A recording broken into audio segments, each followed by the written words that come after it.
Tommy शेल्बीचा शेवट जवळ आलाय का? द इमॉर्टल मॅन टायटलचा खरा अर्थ काय? हे 3 फॅक्ट्स ऐकून तुमचे डोळे नक्कीच उघडतील. फॅक्ट नंबर 1, टॉमी आता म्हातारा झालाय. त्याचे पांढरे केस आणि ट्रेलरमधला dialogue I am not that man anyone हा सांगतो की त्याचं जुना काळ आता संपलाय. फॅक्ट नंबर 2, हे फक्त गँगवॉर नाही आहे.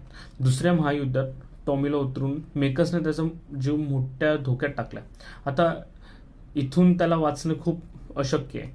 फॅक्ट नंबर 3, आता प्रश्न उरतो तो टायटलचा, द इमॉर्टल मॅन म्हणजे अमर माणूस. याचा नेमकी अर्थ काय तर मी सांगतो. याचा अर्थ असा की तो पहिल्या युद्धातून वाचला, गँग वॉर्समधून सुद्धा वाचला, ट्युबरक्युलोसिसचं फॉल्स डायग्नोसिस असूनही तो पुन्हा वाचला. त्याला मरण अशक्य आहे, त्यामुळे त्याचे शत्रू त्याला इमॉर्टल असंच म्हणतात.